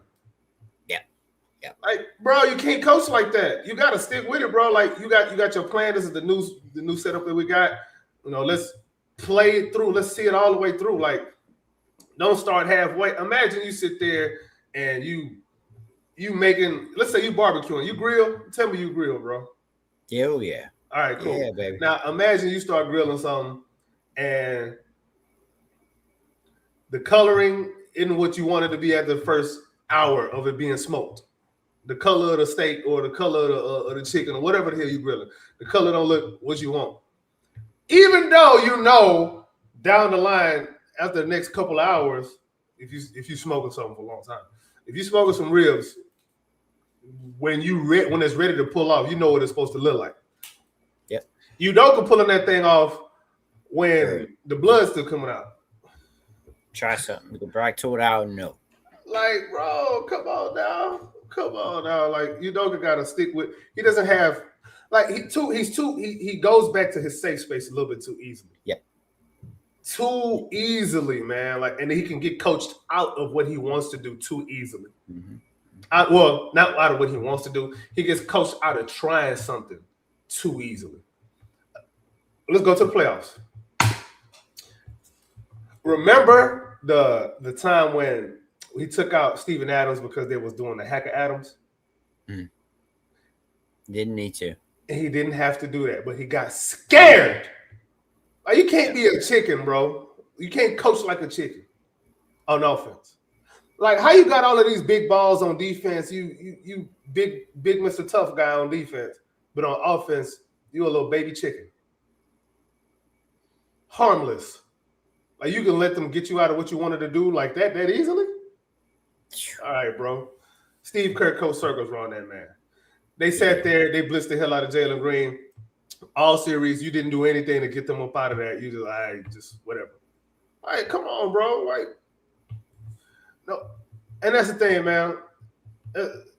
I think that's part of what makes the offense boring, too. That's what makes the team boring, bro. Like, we're seeing the same thing that ain't working. It ain't even like that's working. It's just safer. Yeah. What's the point of being safer if that don't work either? Well, it's just to me is that if you're going to go to that, if that's going to be the offense, right? Like, hey, somebody save you in the one-on-one situation, pretty much get to a good spot and knock down your jumper, Kevin Durant, right? Then why is he only taking 20 of them? Because he protected his efficiency. This is the only criticism you're gonna see me have of Kevin Durant. I'll live with the turnovers. I absolutely would live with them. Turnovers are not good, but I just don't think it's the end of the world, especially if you're trying something. I'll live with it. But if you're playing the game because you're trying to be efficient, to me, that's you playing the game with the wrong spirit. You're playing for the stat sheet, bro. We don't do that. You play to win. What Herman would say, you play to win the game, not the tie. You're not playing for anything else but to win the damn game, bro. Just win. Just stop shooting, thinking about whatever history that you're trying to accomplish. It's gonna come when it comes. Hell, you made history last night. You passed Will Chamberlain in all-time scoring list. Congratulations to Kevin Durant, by the way. Oh, yes. Another little thing too that happened last night. What's the name got hurt? Tari Eason, sprained ankle. Not taking that contract is starting to really not look good for him. It's really just lost another. They just lost another team with a lot of cap space in Washington. Oh yeah, we saw what they did. Yeah, what's your quick thoughts on that Trae Young trade? Hey man, I mean they're gonna put butts in the seats with Trae, right? I don't know that Young, they started to play a little bit better over there. I don't know if they're trying to play that much better, but you know, I think they'll sit him. I think he'll just be like Ingram last year. I think that quad contusion will get a little bit worse, and they're going to sit him. And they probably offered him to pick the Fred VanVleet type of deal, you know, opt into one more, and then take something different. But they got to pay that cap floor, and they're going to have to pay it somewhere. And, you know, restricted free agency is such a gamble. You know, you put a bunch of money on Tari Eason, you're stuck with him for 4 years, and he doesn't quite pan out. You know, that hurts worse in 4 years than it did, you know, just taking a guy in for 1 year and raising that the floor a little bit and then still paying your cap floor. So I think they're just trying to put butts in the seats. They're trying to use Trae Young, try to up his, you know, value, maybe get off of him in a future deal. I don't think it really has any benefit of the league. Interesting. We'll see what the Hawks do with McCollum, because I guess he could be helpful to them. But very much so, I think. Yeah, I think it's a win-win for both teams. Actually, they both, I think, got what they wanted out of it. I know people wanted the Hawks to get a whole bunch of draft picks.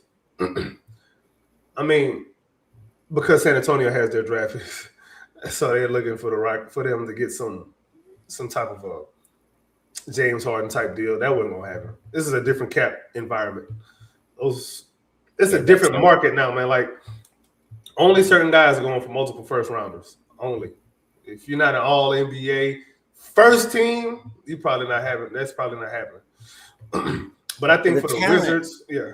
The NBA talent right now is just such high level, man. I mean, we take it for granted every day. I mean, these guys, you can lose on any game. I don't care who you are. These guys can put up some real points. Yeah. I just, to me, the NBA has gotten a whole lot more talented, and it's a lot deeper.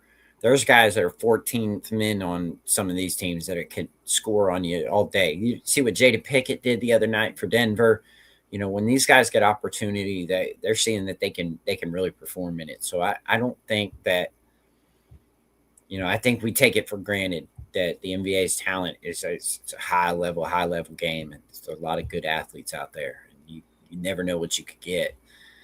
Somebody could drop 40 on you any day. I saw Avia do the other day. I mean, Toumani Camara put 25 on us tonight. He's a good player. Last night. No, he's a good player. Well, he's more in the Tari Eason mode, where you're not really expecting like explosive offensive games like that. Not that 25 is explosive, but it is for him. It certainly felt like it, right? Like he felt like 30. Yeah. Man. Yeah, like Camara, he was making everything. I like him. I like his game though. I like what Portland is doing. Actually, bro, I like what they're doing overall. Hopefully, Scoot Henderson could get healthy. Hopefully, Drew Holiday can get healthy over there.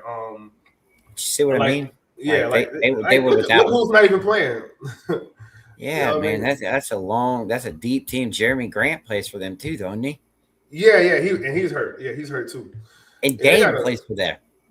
Yeah, Dame will be back for the next year. season. Yeah. So I mean, they got options, bro. Like things are looking up for Portland, man. And imagine these Washington's guys good, healthy too. with Avia. Washington, I like Trey Johnson. That man, I He would have can loved to shoot. have drafted him. I would have loved to have drafted him. He Boy. can I shoot. would have loved to have had him. But whatever. Hey, it's Sarr. Alex Sarr coming out. He having a blast, boy. Let me ask you a question. Sarr for Jabari, who would say no? Wizards. Yeah, Wizards. I was thinking about that the other day. I know, man, that hurt. I thought about that yesterday, and I was thinking, man, that's probably the Wizards are probably saying no to that, ain't they? Yeah, Sarr kind of struggles a little bit with physicality. The way Bari used to. Yeah, I think Sarr when he started eating right, getting a good diet, playing workout regimen in the offseason, I think that's not going to be a problem in the long run. but he's starting to block shots. He's starting to defend at the rim. Yeah, he started to look like he should have went number 1 overall. And I was a guy that was I like Zachary Ricochet. Number 1 overall, I didn't know, but I like Ricochet. I think he probably would be better off somewhere else. I thought he should have been in the Trae Young deal too. I thought he would probably flourish over there with Washington a little bit more with less expectation and be able to play more free and play his type of a role over there in Washington. Cam Whitmore, by the way, prayers to him. Hopefully he gets good with his with that blood clot. Sure. Hopefully he gets healthy. Who else is Washington over there? I like what's that kid's name? The point guard, Bub Carrington. I like him Shooting over 40 from 3. Yeah, I like what they're doing, man. Like Washington has talent. The problem is they're the Wizards. That's their problem. If they were a different team, they'd probably be better. But when you're the Wizards, you're cursed. East is there for the taking too, and they're still that. It is there for the taking, boy. And hey, this may sound crazy. If I'm anybody, bro, I'm not sleeping on Boston still, even without Tatum. Ooh. They look good. You see what Joe Mazzulla doing over there with them boys? Not making no damn excuses, making adjustments. You see how they Role work? players still playing their roles. Nobody's really stepping out of their box, right? Everybody's shooting, just picking up their shots. Jaylen Brown picked up his shots, 4 shots. So what I'm asking KT to do. Do more of what you're doing. That's it. Not That's all they more did. of other stuff. Yeah, like that's Pritchard's what still scaling up shooting is. his shots. Or not Yeah. asking him to do more. Or ask him to handle the ball more or anything like that. Stop that. Knock down your shots. That's it. Play in your role. Yeah, and a lot of people don't really understand the difference when they think of being scaled up. They're thinking adding different features to your game. Mm-hmm. Although that's not a bad thing if you can do it. If you're not a bad already thing. starring in your role like that, Yeah. that's what I was talking about the other day. Is that really frustrated me is that Bari isn't knocking down an average from. He's not shooting even league average from 2. He's not He shooting. was league at average some from point, 3. and then he's been up and down. I think here's another thing that I think people are like kind of sleeping on. You see how much weight he added? Yeah, You see how much strength he added? That's Yeah. gonna mess with your shot. It's gonna mess with your shot. That's gonna mess especially your legs. well, that's what's getting to me. That's what's frustrating me. Is it seemed like all off season it was this handle, and he's coming back with this new handle, and he's going to be able to create for himself, and he's going to have more of a. I didn't see that. I didn't see that. I just thought I've seen a lot. being able to attack a closeout. That's all I ever said. Be able to attack a damn closeout. There's some stuff that he's been doing this year that he wasn't doing before. But I and again, that's what I'm. And he's finishing happy for better. that. He's finishing better in the Absolutely. paint too. All that stuff is. That's my point. He's That's what done. he's. But so why much isn't he better in at position that. to do it more? That's the question. Well, he's not doing. He wasn't, in my opinion, wasn't starring in his role at that point. So in this offseason, great attack a closeout, get better at that. He got tremendously better with his ball handling. I'm asking for just a little bit better on the ball handling. He's getting too happy though. He's getting too ball happy. Yeah, Too now dribble happy. shoot the rock all off season. Now, why don't you just start by getting to be a 40% 3-point shooter first before you add all that extra into your game? And now they're asking him to do all the extra and still shoot 40 from three, and he's not there. My Right? point about adding all that strength is, have you ever gone to go shoot the ball after lifting weights, especially upper body? Legs are dead. Right. His shot, remember he had the same problem last year too, until he got hurt. When he, like that January, he was looking really good and he broke his hand. But he was looking like, he was looking like we needed him to look. Yep. It'll come back around. It's just gonna take some time because he added a lot of strength this summer. Like last year, Barry, to this year, they look different. They look different, bro. So as far as his shooting, to me, that's the problem with him right now. It's the shooting is too damn inconsistent. It's way too, but I think it's a strength thing. I don't because his shot is a lot flatter this season than it ever has been. It's very flat. That's what happens when you too damn strong. You shoot the ball flat, and he's not used to that. So once he adjusts to his strength, hell, he might even have a whole down season of shooting, but it'll come back around. It'll come back around. I think his physical size right now, I think this is good for him. He don't need to do any more extra, especially if he's not going to be playing as much center, which I thought he probably would do a little bit more of this season. But whatever. Would you check in on Robert Williams? Yeah. I need a shot blocker, bro. I need a shot blocker. Oh, Barry had a nice vertical block, two-hand. I said defense last night. Like I said, he was on defensively last night. It's the shooting that's kind of making it look bad. But yeah, I need a shot blocker, bro. I need a shot blocker. If I'm trading for anything, I'm trading for like pieces that complement the defense more than the offense because I don't trust Ime Udoka to make those changes on offense. No way. I really don't. I don't trust it at all. Even if you go get another shooter, he ain't gonna be as good a shooter. Not in this offense. Not when he gets the ball. Athlete. I would take that. Somebody who just don't give a damn and just gonna run up and down the floor. Yep. I ain't gonna lie. Another Tari Eason type of a guy. I'm thinking more along the lines of a guard. Type of guy. It could be a guard. Yeah, it could be a guard. I don't know who that would be, but Jalen Green. Oh. No, but somebody that's a little quicker, is somebody that's willing to run and is going to play pretty sound with Grimes type. The running part, I think, is the biggest one to me, man. Derek Jones. Man, nah, I wouldn't. No. We desperately need someone to compliment Amen Thompson. I've been feeling so bad for him sometimes, and he still be making something happen. That's what I mean. I want an athlete, somebody that's quick. Colin Sexton, somebody like that. I could do that. I can look at that. But what are you giving up? You don't want to ask me those questions, man. That's cool. If you don't want to answer, hey, I respect it. You just know what you want. You don't know what you want to give up, but you do what you want. Hey, that's well, it's halfway there. That. You know where I am. I don't think you can win. I don't think we're going to be able to win with Reed Shepherd as our backup guard. I don't. Not this season. But here's the thing. #COB. Y'all understand? I hope y'all are starting to see why I was saying championship or bust. Because, when I say championship or bust, I'm talking the Kevin Durant era. As long as he's in Houston, it is championship or bust. This first season is a season where we need to do it more than any other because it's not going to get easier from here. Remember when he went to Brooklyn? Thank you very much. Anything can happen. Now, I'm not saying we're not going to do it this year. I ain't saying we are going to do it this year. I'm just saying that it's most important for us to do it this year because if not, this offseason, there will be some decisions that need to get made, and they're not going to look pretty because now you can't justify certain things that you may end up doing if you don't win. Like it's if you win, you can justify just bringing the whole band back together. Yep. But if not, you putting Stone in a position where he's not good at. You're gonna force him to make some decisions that he's not good. He's not the best trader in the world.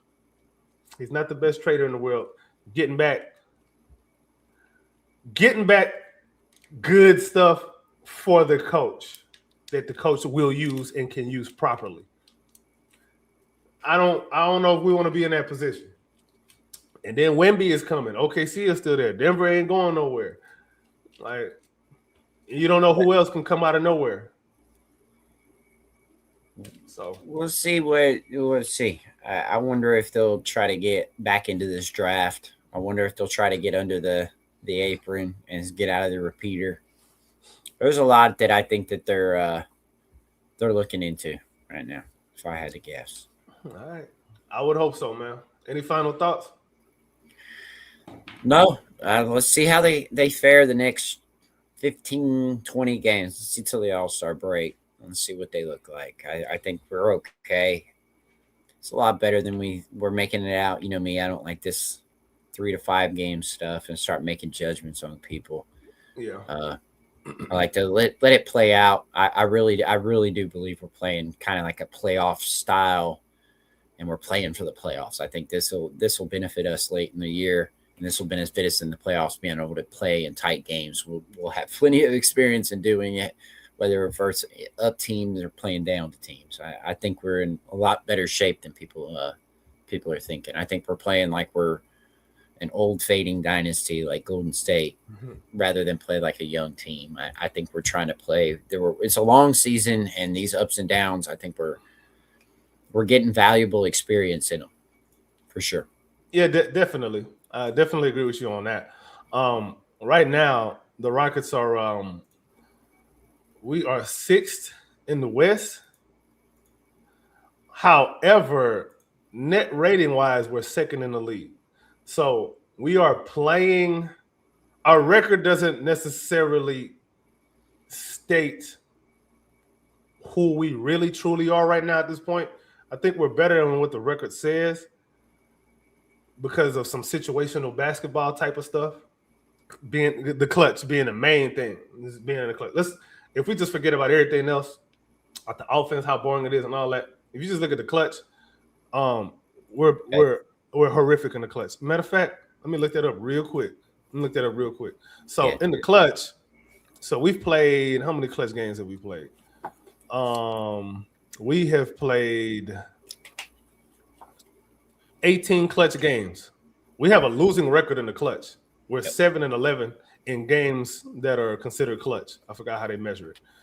And our net rating we're 24th in net rating in the clutch. That's kind of where we're losing. That's why our record is looking the way that it is, because otherwise our net rating overall outside of the clutch is good. It's really good. It's elite, as a matter of fact. I think this team on paper complements each other. Like, you're late. I know. I didn't know. Late. I was busy, bro. I'm just getting back home, really, actually, from a game. No problem. No problem, bro. Chris, go ahead and finish your point. We're gonna get to Dante. What I think is just like on paper, if you look at this, we really haven't had a chance to really sit down and get a real good look at with this team with chemistry, right? Nobody's played in a 10-game span together. Yeah, we haven't had a healthy Tari, healthy Şengün, a healthy DFS. I think healthy DFS helps Bari a lot. I think a healthy Şengün obviously helps a lot of people. Helps everybody. And I think a healthy Tari helps a men tremendously. And I think, healthy Adams helps kind of a healthy Şengün makes Adams be able to play in that second unit with Reed and Jabari. That kind of frees him up a little bit, allows him to get some more open shots. The rotation makes more sense, pretty much. The rotation makes more sense. Everybody kind of fits in and finds their location a lot easier instead of having to kind of mix matches thing and trying to figure it out on the fly and then not get any real chemistry together. So this team boil a little bit, let them cook up a little bit, let Katie kind of get used to playing with this group, and you start seeing where he gets his spots and when Şengün can kind of pick up the slack for the playmaking, stuff like that. I really think towards the latter end of the season, it always takes playing your best basketball to win a title at the end of the year. So we have an opportunity to play our best basketball, and we've seen some of that best basketball be really, really effective, especially on the offensive end. We know we can play good defense, especially when we have all our guys. So once we put it all together and it cooks up in the right place, I think we have something really, really brewing here. That'd be my final thought. Yeah. Coach Dante, what you got on the Rockets so far with the standings? What's your thoughts after the first 35 games? Well, one thing I'm not looking like I'm looking at the standings, but again, I'm not that concerned about the standings because we already knew how the standings was going to be really anyway. You already know you got the Western Conference got a lot of very good teams in the Western Conference. So this shouldn't be no surprise to anyone. You knew San Antonio was going to be better. You just didn't know how good they were. You just didn't know they were going to be good. You already knew Minnesota was going to be good. You had some sense that LeBron and the Lakers would be good. You know, OKC, even though they've been struggling, you knew they would be they would be probably the top 10 in the West. You didn't know Phoenix was going to be this type of good. You didn't know that. Yeah, you didn't know that, but they're actually solid. They're actually solid. Utah Jazz, you know, they just a scrappy basketball team. They're a scrappy basketball team. So, you know, it doesn't shock you on how good these teams are. It doesn't really shock you. But I know looking at the 6th seed that we were in currently, you'll say, yeah, it's kind of shocking that we shouldn't be there. But again, at the end of the day, we all knew we have a juggernaut every single night, especially with the West. We already know that. But my problem is for last night, what I seen, it was disappointing for the last 2 nights. And again, Jabari having the same struggles that he had at the beginning of last year. What was that? Shooting. And then he's missing open. He's missing open shots. So then the only thing I question, why keep him in the game that long? And I mean, I know you didn't want to go to DFS. I know you didn't want to go to him because he's been struggling too. He's actually been struggling shooting the 3-ball too. So Kogi came in, gave you some good minutes immediately right out the rip. Aaron Holiday, he's been struggling shooting, so then he's pretty much undersized, pretty much. So you didn't want to use him too much. But Jabari Smith Jr., I mean, for him to not take the lid out the basket the last 2 games and us relying on too much Kevin Durant when we need a big shot. We need the other guys to step up and make shots, and it just didn't happen against Portland. And Portland, again, they're a scrappy basketball team. They're a very good coach. Tiago Splitter's done a hell of a job, and we talked about that. AK, we don't come in. And we have all these mistakes, all these turnovers. We don't shoot well. We can lose these games to Portland. And that's exactly what we did. So bad shooting. Danny Amia didn't kill us last night, but he hurt us the first game pretty much. You got Kamara now making threes wide open. Y'all just give credit to Portland. They executed and we just didn't. They made shots early in the 4th quarter and we just fell out the face of the earth in the 4th quarter. So then it don't hurt again, like Chris said. I mean, you got LP out. You got LP start. Let's get Tyrese. Let's get this right for Tyrese. He's not going to be healthy. He's not going to be healthy for us. We can't expect him to play a full season or 70 games. I can no longer expect that no more. He's gonna have health issues, and that's pretty much the reason why he hasn't gotten paid because again he's gonna be hurt. So now as Rockets fans, we got to look at that and say this man ain't gonna be able to play a full season. This man is not going to really be healthy. So I didn't came to the senses of that. Ben came to the senses of that, but last night when he got hurt going to the baseline, I got a sense of that. He's not going to be healthy. You can't count on him to be on the court for us like that. But other than that, it does help when you don't have all the DFS. I'm still giving him a little bit more time because again, he did come off a leg injury. He did come off a leg injury. Surgery, yeah, like surgery, leg injury. Yeah, he did come off of that. So I'm still giving him a little bit more time, not out on him, but he's struggling to shoot the ball. He's struggling to shoot the ball a lot. So yeah, other than that, like I say, I already know how the West was coming into this season. We all knew it. So no chop. So check this out. We lost the 4th quarter last night by 19 points. 19 points. Yep. We are not good in close games, bro. I just said it. We 7-11 in clutch games, bro. Matter of fact, we're going to do a quick exercise. We're going to play a game. I'm going to say a stat. You tell me where you think the Rockets rank in the clutch. Turnover percentage. Top third, second third, lower third. What you got? Chris, let's start with you. What you got? Top third. Okay. Coach, what you got? I'm going to say lower, a little bit lower third. Lower third. We 22nd. All right, cool. Let's do offensive rating. Where do the Rockets rank in offensive rating in the clutch? We're at the bottom. We're at the bottom. We're 20th. So that's better than I thought. Yep. We're 20th in offensive rating in the clutch. All right, cool. No problem. Let's do defense. Where do the Rockets rank in defensive rating in the clutch? Bottom third. I'm gonna say lower, a little bit mid. I'm gonna say mid. We 24th. All right, that's light bottom. That's a light bottom. That's bottom. Yeah, that's light in the bottom area. All right, cool.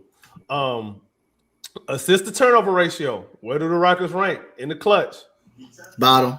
I'm gonna say bottom. Okay. Mid. Okay. We are very mid. We're 18. All right, cool. Let's do rebound percentage. Where do the Rockets rank in rebound percentage in the clutch? I just gotta say that last one doesn't match my eye test. Yeah. We're a weird team, dog. We're a weird team. As We're a much weird offensive team. one-on-one stuff we do, we passing in mid clutch. Yeah, Not it's that weird, bro. We don't make any sense. But rebound percentage, where we rank in the clutch? First, I'm Coach, gonna say we up in the mid area in rebound. we actually second, bro. Good. Right. Which is good, which is on point, which is on pace with where we have been. And that's kind of the point that I wanted to point out to y'all. The one thing we do consistently is rebound. Everything else is up in the air because why? What is it about the rest of the game and the clutch where what you were good at, you're not so good at anymore in the clutch? But you know what I'm saying? Like besides rebound is the only thing that we're really still good at in the clutch. All right, let's do true shooting percentage. What's the true shooting percentage in the clutch? mid. 18 I'm 20, gonna say bottom. We're 24th. bottom third. Everything outside of rebounding falls off for us in the clutch. Now, I keep emphasizing this. Do we still keep looking at the players and the players only? If the numbers are what they are outside of the clutch and they fall off a cliff in the clutch, are we still looking at the players? Or is there something wrong with the process? I wonder how much of that has to do with your answer is process, right? Like that, if you constantly are doing the same thing over and over and you're not changing anything, it's obviously the process is not correct. But I wonder how much of that has to do with overuse. Which is You're part of the asking process. Bari, Rotations. you're asking Bari to do a lot of rebounding, a lot of, beating and banging. Yeah, he got bigger, but then asking him to play 41 minutes and shoot that many times, that's probably a lot of a load on him, right? Kevin Durant only shoots 20 times in last night's game. Got to be more than that in the clutch, right? You got Bari shooting those shots. Take 2 or 4 of them need to go off Kevin at least. I just look at the way defenses are playing Kevin Durant though. So they literally Portland was literally playing a zone defense, and the goal was to make everybody else shoot. Don't let Kevin Durant beat us. And if you're Jabari Smith, I'm gonna put it on Ime Udoka too because he had no business being in the game. If you know he couldn't make a shot. He started out with 11 points. Then in the fourth quarter, he just self-destructs in the fourth quarter. While Kobe, who are you going to go to? Do you have to ask that's another theory I went to. Tari's out.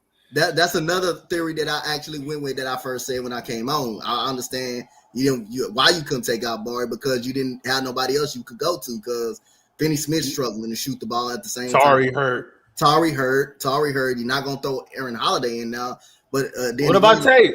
Huh? You damn sure ain't throwing no Tate up in now. You damn sure ain't throwing him up in now. So that he wasn't even the thing I'm thinking about. But other than that, I mean, they were literally stacking their defense to stop Kevin Durant. They really still couldn't stop him. But again, he's making the right play. And Jabari just go back and get it. Yeah. He's got to go back and get the ball. It's several times.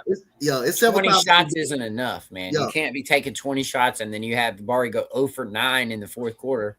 You can't tell me that some of those shots. Bari ain't got no business taking 9 shots in the. He don't got no business taking nine shots. But at Ever. the end of the day, I don't want to fault Kevin Durant for making the right play every single time. If he's putting the ball on the floor and they're coming at him. He passing in the corner. Jabari missing. He passing to Kogi. He missing. Everybody. Where is Amen Thompson supposed to be in all of this? He said, Thompson actually played well though. Yeah, he played well. I'm talking about when we really needed it the most. If the defense is saying we taking option A away, that's when option B supposed to come to the rescue. and Yeah, force no, force the defense back to thinking about switching up their coverage. You see what I'm saying? Yep. Why is that not the case? I mean, it's just like I say, Jabari Smith was open all night. He was open all night, and Yeah, like I said, he was, by and he design. ain't have it. And the defense, I ain't had no problem with it. Probably he still was able to impact the game without. He still was able to impact the game on defense, and he played very good on offense. He still was able to impact the games at some point down the stretch too. Make some plays down the stretch, but Jabari is the one missing all the shots down the stretch. And then, like I said, then Portland was hot the whole fourth quarter. They got hot the whole fourth quarter. Yeah, guys like Kamara, he's an improved shooter this year, making shots. Caleb Love making shots. They role players play way better than our play. Well, play way better. That's what we was discussing earlier. Like Portland beat the Rockets, and what the Rockets was trying to beat Portland at. Yeah. Like Udoka forced Portland into the game that he thought he was going to win, and it ended up being the inverse. We lost the game we was trying to force them to lose at. Like, again, we're a weird team. We don't make any sense, bro. Like, if you tell me a team that's second in net rating has a losing record in the clutch, it's with 7-11, then to me, bro, the process is just not making any sense. There's a lot of smoke and mirrors with the offense. I think all the offensive rebound stuff, bro, all that stuff has really made people really think that the offense is actually good just because we rank fourth in offensive rating, bro. Like, I ain't never believe sir. That. I just never bro. believe that either, though. We didn't say that last year, though. No, sir, bro. Well, I think it's more on the shooting there because our offensive rating, when we were shooting the lights out of the ball, we were up in the top of the ranks, right? But whenever we started, the shooting started falling off, it got worse, right? Yeah, so we only fourth, though, in offensive rating now, total offensive rating. Which is why the offensive rebounds is always going to give us some grace. But I think the shooting has to be good in order for us to win games, right? That's what I'm saying. That's what I always say. You know why? I agree.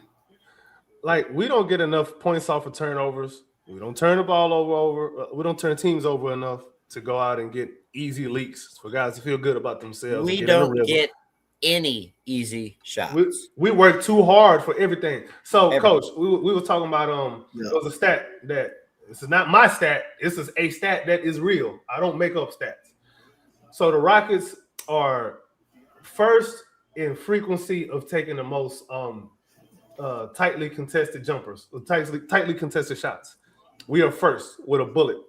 And we're third in very tight, which is 0 to 2 feet of a defender. And then tight is, I think, 2 to 4 feet of a defender. So, and then wide open shots, we only generate, we're 25th in generating wide open shots.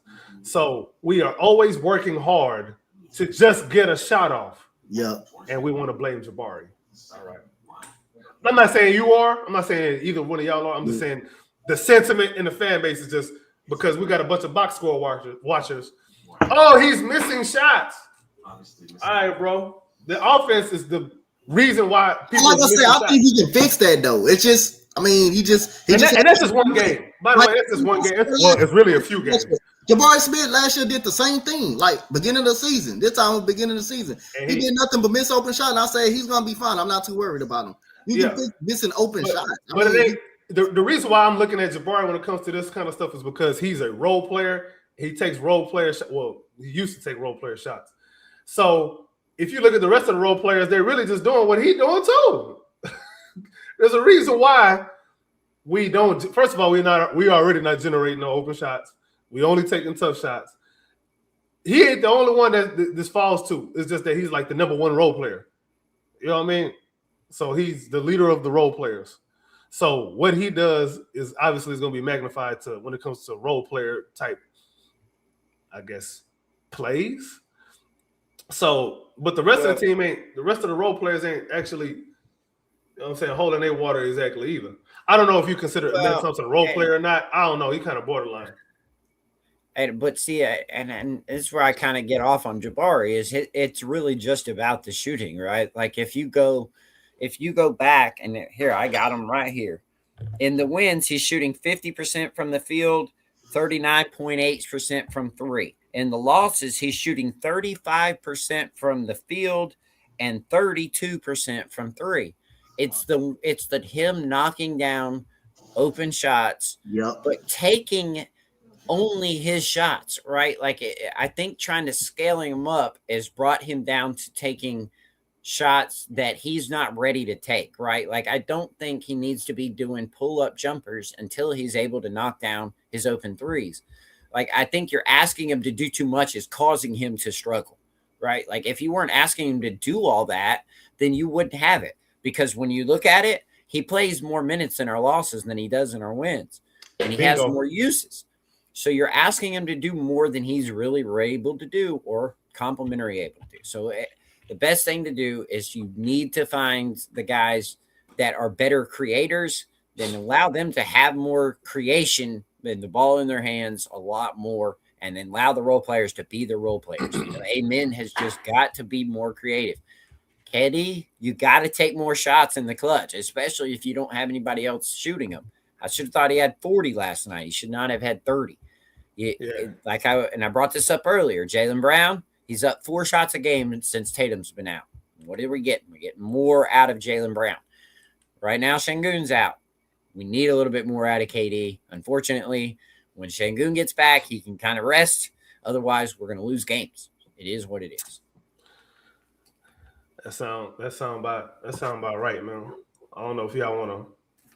I don't know what else need to be said about it, man. Oh, real quick, Coach, I want to get your thoughts on the Rockets being boring. I think the Rockets are super boring this season, bro. I mean, like I said, I don't got no. I mean, that it is. I don't got no problem with that. I ain't gonna argue on that they've been bored. It is like I say, man. It's just amazing how we just lose games. How we lose games like this. It's really amazing. But like I said, I already knew what type of Portland. When we played Portland the first time, you just know. You just know they play with a sense of urgency and they play scrapping, they play hard.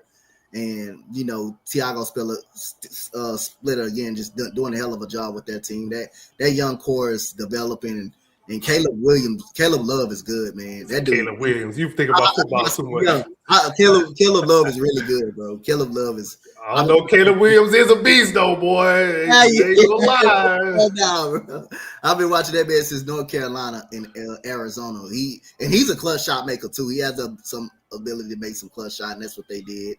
That's what they did last night. So at the end of the day, man, we had that big third quarter, and all of a sudden it just literally fell apart last night because of lack of execution, bad shooting, bad all around. And then in the end, we did everything we did to stop him. We did hold him down, but again, the role players played way better than now. You know why? Because everybody was sure about what they needed to do. Yep. Everybody was sure. There wasn't a whole bunch of conflation of the hierarchy. Everybody knew who was next in line and who needed to do what in A, B, and C situations. Everybody knew. The Rockets, you start doing the same thing to KD, they don't look like that. Yep. Nobody really know what to do. Why? That man, Thiago Splitter, was just on your coaching staff, Ime Udoka. You got out-coached by him 2 games in a row. Yep. You made an adjustment, and he beat you to the punch. Reactive. Every game we play seems like it's the first game of a playoff series. Yep. Doesn't matter who we're playing. It's always like nitty gritty, grind it down to the last few minutes. It seems like it's always 5 here, 10 there, but the lead never gets too out of hand. No, yeah. It seems like we are winning. They find a way to keep it close just enough for the opposing team to get on the run.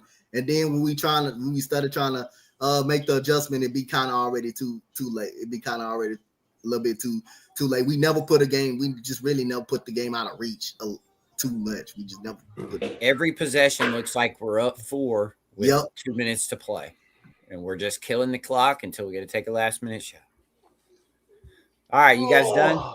Yeah, man, I'm ready to rock out. I gotta watch these football games, bro. Yeah, Dante, you got to be here earlier, baby. That's on me. That's on me. Y'all had a good old session too, boy. We didn't know we were having it. I didn't even know y'all were having this today. So I checked in the group chat. I said, let me go up here. We got to get it more next week. Yeah. And that's on me, man. I've been trying to figure out a way to slot this thing in, bro, all season. Yeah, we'll do another one next week. Yeah, exactly. I'm gonna work with y'all schedule, man. We're gonna talk in the Let's group get it. chat. Let's get it. Anyway, We yeah. need some objective criticism coming on. I can't trade everybody or blame everybody for everything. Yeah. And when I talk about the process and Ime Udoka, I'm again, for the record, I don't want to get rid of Ime Udoka. I just want him to be quicker with his adjustments. I want him to adjust his process. He is too smart not to do this already. He's too damn smart. He know he's smart. He just doesn't trust his offensive mind enough. But anyway, that's it, man. Y'all tell everybody where people can find you, and let's get the hell on. Twitter, X, it's down there. Y'all find it. Come see me. Don't miss out. Twitter, X, same thing. X, Instagram, TikTok, everything. Coach Dante 5. Round Robin, A-Sound Rundown. Y'all know where I'm at. All right, man. Rockets, Rockets Propaganda on YouTube. Rockets Run Robin on YouTube. H-Town Rundown on YouTube. AK Infinity _VVS on X. Anyway, we out. Go Rockets. Blamer. Put it in